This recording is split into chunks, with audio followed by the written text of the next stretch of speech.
Bonjour à tous, j'espère que vous allez bien. Aujourd'hui, on se retrouve pour un nouveau projet couture avec la robe Arlequin.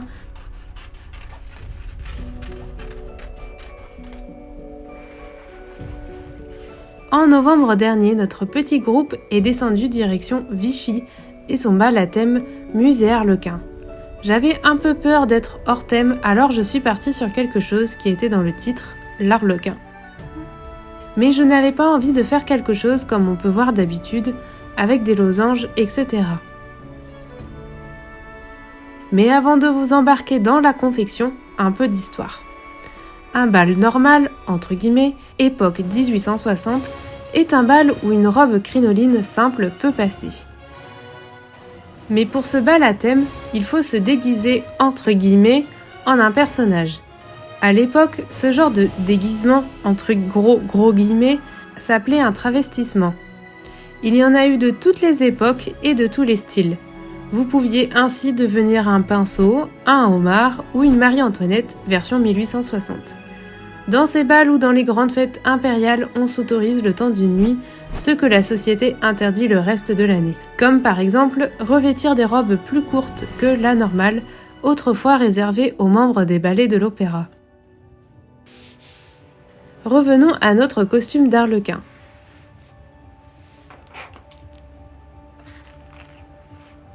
J'ai choisi de faire une crinoline plus courte que la normale, et quel bonheur de pouvoir se dire que personne ne va marcher sur ta robe, plus besoin de la relever.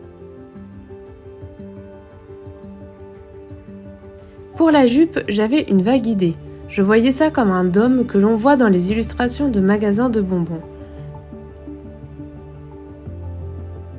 Pour ça, j'ai pris tout simplement le patron de l'arrière d'une ceinture Second Empire que j'avais et c'était pas du tout prévu pour ça à la base, mais je trouvais que ça allait plutôt bien avec la forme que j'imaginais.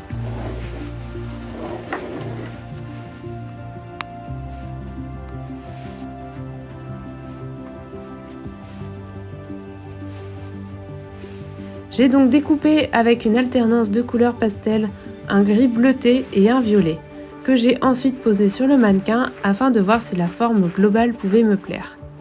Ensuite, j'ai passé un coup de machine sur le haut au niveau de la ceinture afin de froncer l'ensemble pour réduire la taille.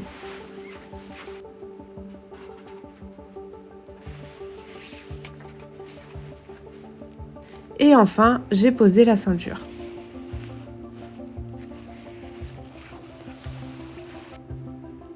Je n'avais pas assez de galons, donc en attendant, je me suis occupée de faire une toile pour le corsage.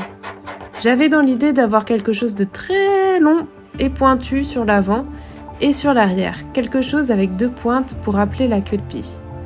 Pour cela, j'ai pris le patron de base, le Trulli Victorian, que j'ai modifié directement à vue de nez sur ma toile de coton. J'ai fait de même avec l'arrière et j'ai ensuite tout assemblé pour voir le rendu. C'est à ce moment que je me suis quand même rendu compte que j'avais un chouïa exagéré sur la pointe de l'avant. J'ai donc un peu recoupé et je me suis ensuite occupée de la jupe car les galons que j'avais commandés sont arrivés. Au départ, j'ai commencé à coudre 2 bandes de galons à la main et puis j'ai vu le temps que ça m'a pris et finalement je me suis dit que ce serait tout aussi bien à la machine et franchement oui, ça se voit pas du tout. Comme la jupe était presque terminée, je me suis de nouveau mise à faire mon corsage que j'ai assemblé hors caméra et cette fois je me suis attaquée aux manches. J'avais une vague idée de ce que je voulais faire, un peu comme des manches à la Blanche-Neige mélangées à du tulle et des grelots.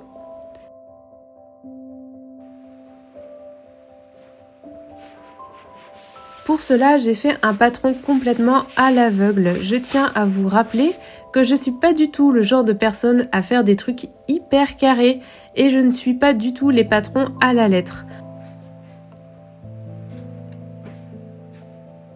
La plupart du temps, je trace des patrons où j'ai des idées que je fais à vue de nez et je touche du bois pour le moment, tout se passe bien.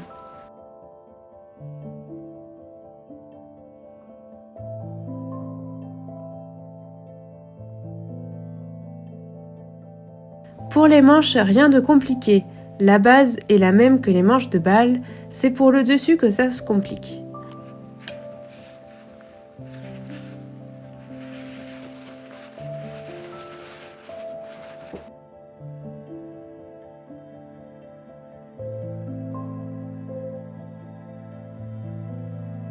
J'ai d'abord froncé du tulle que j'ai apposé à la manche.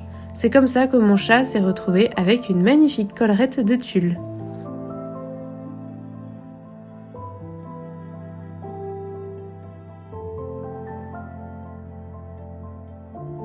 Puis, vous vous souvenez de ce que j'avais dessiné à vue de nez ?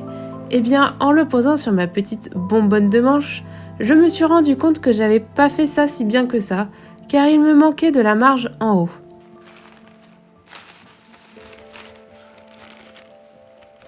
Une fois ce problème réglé, j'ai taillé dans le tissu final que j'ai doublé pour avoir une belle couture propre.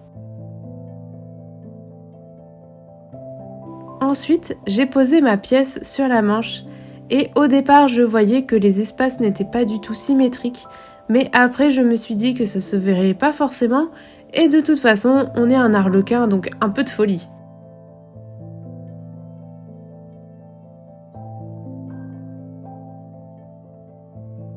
Pour la Bertha, et attention, vous pouvez plus me demander ce que c'est car je vous l'ai expliqué dans une précédente vidéo que j'espère vous avez suivi.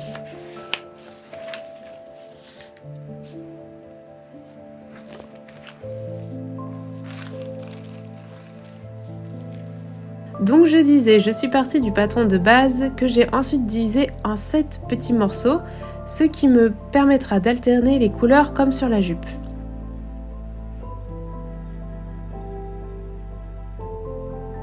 Après avoir assemblé mes petits bouts, j'ai redessiné à vue de nez une doublure sans prévoir la marge de couture, forcément. Mais bon, ça n'a pas trop joué sur le résultat final, donc ça va.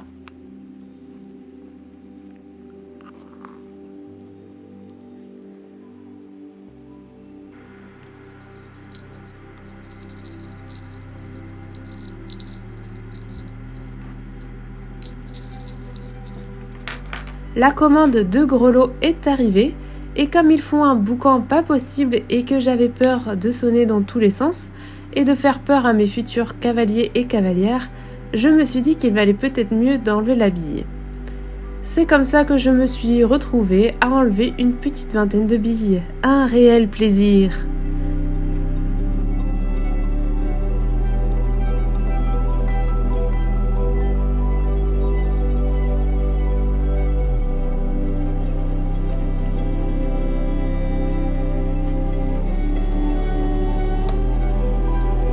Pour l'arrière, j'avais une idée très précise et je voulais que les dernières pointes de la Bertha soient assez longues et fassent comme une sorte de cape. J'ai donc redessiné grâce au patron de l'arrière 7 autres morceaux qu'il a fallu assembler puis coudre.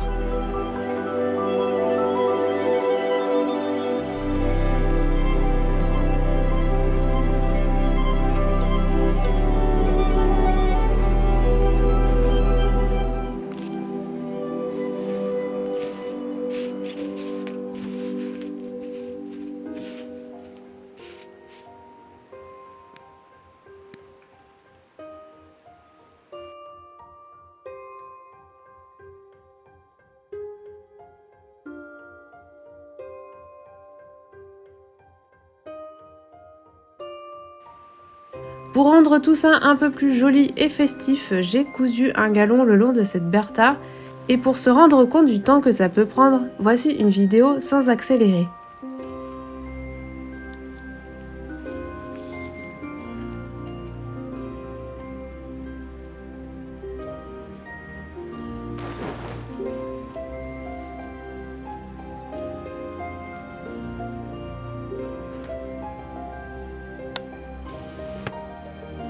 Et Poupsipouille la fripouille vous souhaite le bonjour.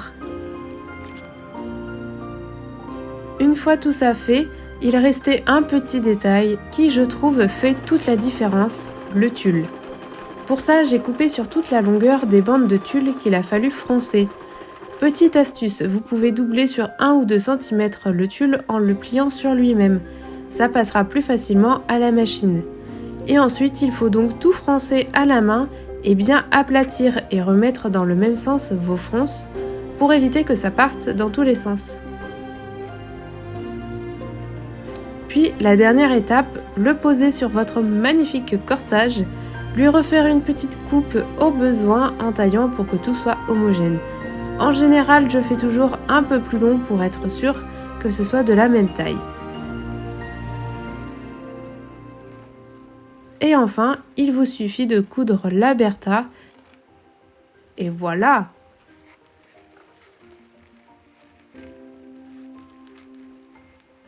Je vous laisse avec les images de la soirée.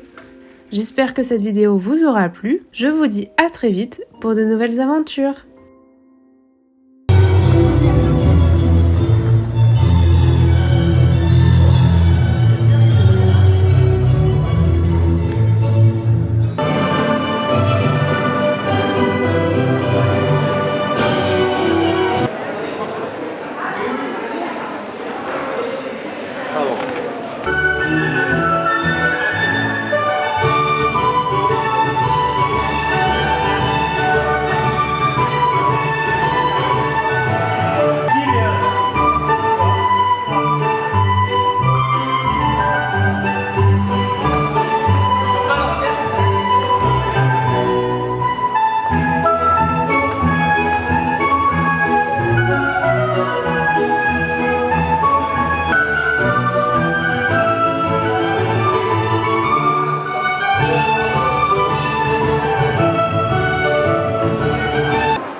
Il manque 2 personnes, hein, monsieur?